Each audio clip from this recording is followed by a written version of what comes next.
Hello and नमस्कार दोस्तों, एक बार फिर से स्वागत है आपका आज की एक नई और दमदार वीडियो में। दोस्तों आज हम आपको समास को पहचानने की एक दमदार ट्रिक बताएंगे। और दोस्तों जितने भी समास हैं उन सभी के लिए हमने अलग अलग ट्रिक्स बनाई हैं और 5-6 समास कम से कम हम इसमें कवर करेंगे। और जितने भी आपके बोर्ड एग्जाम में पूछे जाते हैं उतना तक तो आपको बता ही देंगे कि आपको अलग से कुछ नहीं पढ़ना पड़ेगा।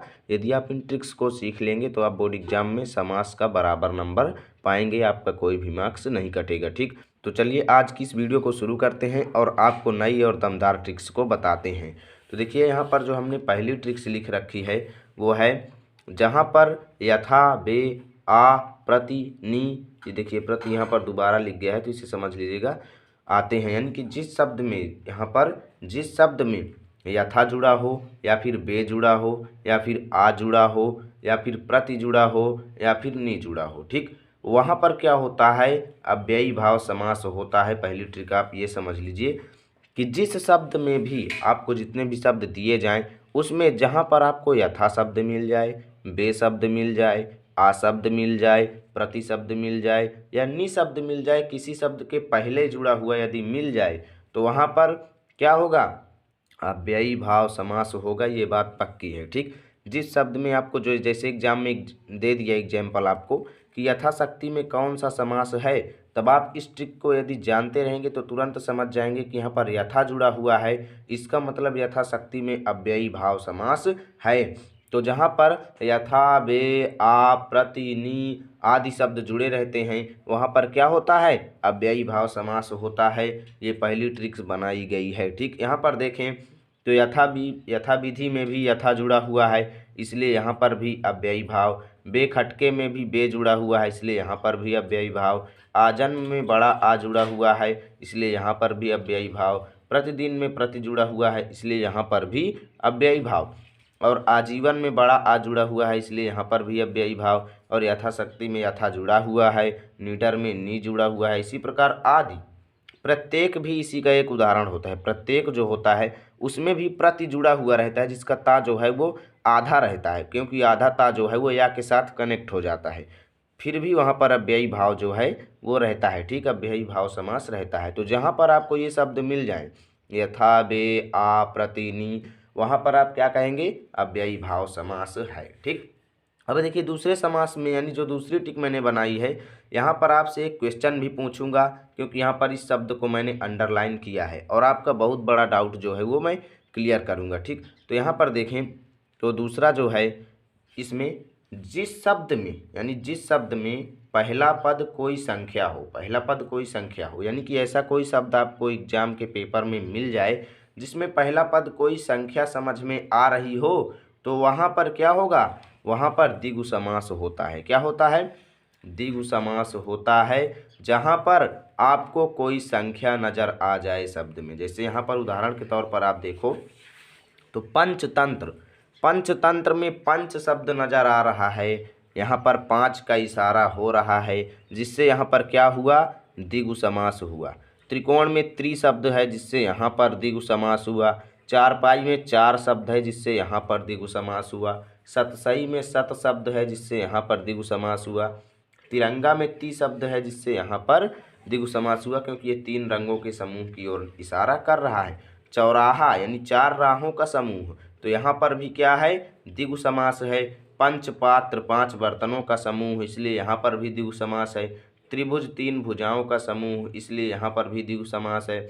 अब देखिए दशानन, पहले मैं आपको सभी एग्जाम्पल बता देता हूँ फिर दशानन के बारे में आपको अलग से बताऊँगा। ठीक, सप्त सिंधु 7 सागरों का समूह, दोपहर 2 पहरों का समूह। ठीक, अष्टाध्यायी 8 अध्यायों का समूह, नवरत्न 9 रत्नों का समूह आदि। ठीक, तो यहाँ पर देखिए दशानन शब्द को मैंने क्यों नहीं कहा कि ये, चलिए मैंने इसमें नहीं बताया, तो आप बताइए कि दशानन शब्द में कौन सा समास है, दशानन शब्द में कौन सा समास है। तो दशानन शब्द में यहाँ पर द्विगु समास नहीं है। अब बात आती है क्यों, क्योंकि इसमें भी तो 10 नजर आ रहा है, तो इसमें क्यों नहीं है द्विगु समास।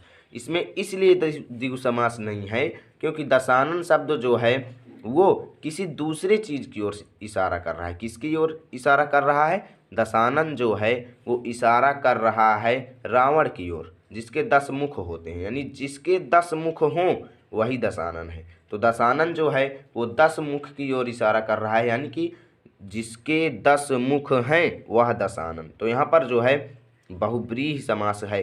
अब बहुव्रीहि के बारे में भी हम आपको आगे बताएंगे, तो चलिए जुड़े रहें वीडियो के साथ।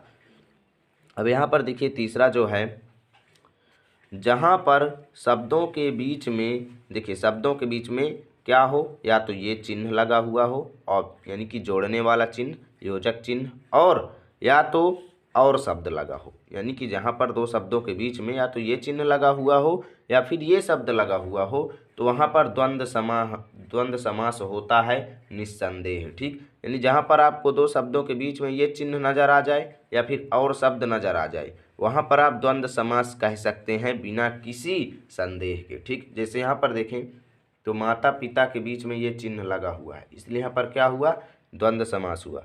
खरा खोटा में ये चिन्ह लगा हुआ है, जिससे यहाँ पर क्या हुआ, द्वंद्व समास हुआ। अपना पराया में ये चिन्ह लगा हुआ है, जिससे यहाँ पर भी द्वंद्व समास हुआ। देश विदेश में ये चिन्ह लगा हुआ है, जिससे यहाँ पर भी द्वंद्व समास हुआ। हानि और लाभ में और शब्द लगा हुआ है, जिससे यहाँ पर भी क्या हुआ, द्वंद्व समास हुआ। दिन और रात में और शब्द लगा हुआ है, जिससे यहाँ पर भी द्वंद्व समास हुआ। और राधा और कृष्ण में भी और शब्द लगा हुआ है, जिससे यहाँ पर भी द्वंद्व समास हुआ। दाल रोटी के बीच ये चिन्ह लगा हुआ है, जिससे यहाँ पर भी द्वंद्व समास। और जीवन मरण के बीच ये चिन्ह लगा हुआ है, इसलिए यहाँ पर भी द्वंद्व समास आदि शब्द भी इसके एग्जाम्पल होते हैं। ठीक, अब देखिए चौथी ट्रिक को जो हमने बनाई है, यहाँ पर देखिए चौथी ट्रिक है, जहाँ किसी अन्य पद का बोध हो वहाँ पर बहुव्रीहि समास होता है। देखिए अभी मैंने आपको बताया था दशानन, ठीक, वहाँ पर बताया था कि बहुव्रीहि समास होता है। बहुव्रीहि क्या होता है यहाँ पर आपको पूरा बताऊंगा। ठीक, तो यहाँ पर देखिए चक्रपाणी शब्द में, चक्रपाणी शब्द में क्या है, चक्रपाणी यानी जो चक्र को धारण करता है, कौन, विष्णु भगवान। ये शब्द ने किसकी ओर इशारा किया, विष्णु भगवान की ओर। तो यहाँ पर क्या हो गया, बहुव्रीहि समास हो गया। तो इतना ध्यान दीजिए कि जहाँ पर दोनों पद मिल करके किसी तीसरे पद की ओर इशारा करें, वहाँ पर आपको बहुव्रीहि समास लिख देना है विदाउट एनी डाउट के। ठीक, चक्रपाणी जो है वो यहाँ पर विष्णु भगवान की ओर इशारा कर रहा है कि चक्र को धारण करने वाले कौन, विष्णु भगवान, इसलिए यहाँ पर बहुव्रीहि समास। इसी प्रकार दशानन में भी कि 10 मुख हैं जिसके, तो किसके हैं 10 मुख, रावण के, तो इसीलिए 10 मुख जो है वो बहुव्रीहि समास के अंतर्गत आता है। ठीक, अब यहाँ पर देखिए मुरलीधर, मुरलीधर मतलब मुरली को धारण किया है जिन्होंने, मुरली को किसने धारण किया है, कृष्ण भगवान। तो मुरलीधर यहाँ पर कृष्ण भगवान की ओर इशारा कर रहा है यहाँ पर, इसीलिए बहुव्रीहि समास मुरलीधर में भी है। लंबोदर में लंबी उम्र है जिसकी, लंबी उम्र किसकी है, गणेश जी की, तो इसीलिए ये शब्द जो है वो गणेश जी की ओर इशारा कर रहा है और इसलिए यहाँ पर बहुव्रीहि समास है। एक दंत, एक दांत किसके है, गणेश जी के, इसलिए ये गणेश जी की ओर इशारा कर रहा है और यहाँ पर भी हम बहुव्रीहि समास कह देंगे। ठीक, देखिए विषधर में विष को धारण करता है, जो विष को कौन धारण करता है, सर्प, तो यहाँ पर विषधर में भी जो है ये सर्प की ओर इशारा कर रहा है, इसलिए इसमें भी बहुव्रीहि है। गजानन, गजानन देखिए गजों के राजा, यानी देखिए गजानन मतलब गज के समान मुख है जिसका, आनन है तो गज के समान मुख है जिसका, तो कौन है, गणेश जी। तो यहाँ पर गजानन जो है वो गणेश जी की ओर इशारा कर रहा है, इसलिए इसमें भी बहुव्रीहि समास। अंशुमाली, अंशु मतलब किरणें, माली मतलब माला है जिसकी, यानी किरणें किसकी माला है, सूर्य की, तो यहाँ पर भी क्या है, बहुव्रीहि समास। बीड़ापाड़ी, बीड़ापाड़ी मतलब बीड़ा को धारण किए हुए हैं, बीड़ा को कौन धारण किए हुए हैं, सरस्वती जी, तो इसलिए यहाँ पर क्या हुआ कि बहुव्रीहि समास इसमें भी हो गया। पवन पुत्र मतलब पवन के पुत्र हैं जो, तो कौन है पवन के पुत्र, हनुमान जी, तो इसमें भी क्या है, बहुव्रीहि समास, क्योंकि किसी और की ओर इशारा कर रहा है। देखिए गंगाधर, गंगाधर मतलब गंगा को धारण किए हुए हैं जो, तो गंगा को कौन धारण किए हुए हैं, शंकर जी अपने सर पर धारण किए हुए हैं, तो इसमें क्या है, बहुव्रीहि समास। पंचानन, पंचानन मतलब 5 मुख हैं जिसके, तो 5 मुख किसके हैं, हनुमान जी के, तो पंचानन 5 मुख हैं जिसके, इसलिए ये भी हनुमान जी की ओर इशारा कर रहा है, इसलिए यहाँ पर भी बहुव्रीहि समास होगा।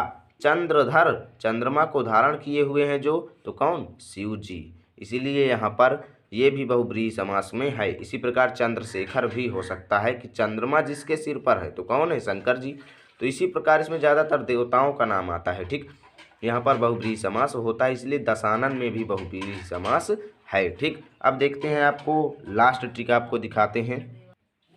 देखिए 5वीं ट्रिक है, जहाँ पहला पद दूसरे पद की विशेषता बताए, यानी कि जो पहला पद है वो दूसरे पद की विशेषता बताए कि वो किस तरीके का है, यानी दूसरा पद में क्या अर्थ निकलता है दूसरे पद का।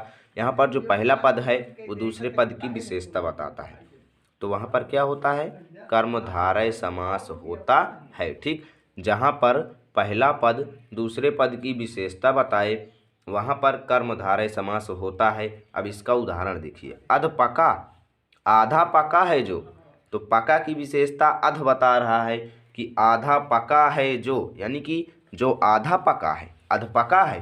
तो यहाँ पर पका की विशेषता अध शब्द बता रहा है, पहला पद जो है वो दूसरे पद की विशेषता बता रहा है, इसलिए यहाँ पर कौन सा समास होगा, कर्मधारय। श्वेत कमल, कमल जो है वो सफ़ेद है, कमल जो है वो सफ़ेद है, श्वेत शब्द कमल की विशेषता बता रहा है, इसलिए इसमें भी कर्मधारय। नील कमल, नीला है कमल, कमल की विशेषता कौन बताया, नील, तो ध्यान दीजिए इसमें भी कर्मधारय। नील मणि, नीली है मणि, तो मणि की विशेषता किसने बताया, नील शब्द ने, तो इसलिए यहाँ पर भी कर्मधारय। महावीर, महान है जो वीर, कौन महान है, महावीर, जो महान है वीर, तो यहाँ पर वीर की विशेषता महा शब्द ने बताया, इसलिए इसमें भी कर्मधारय।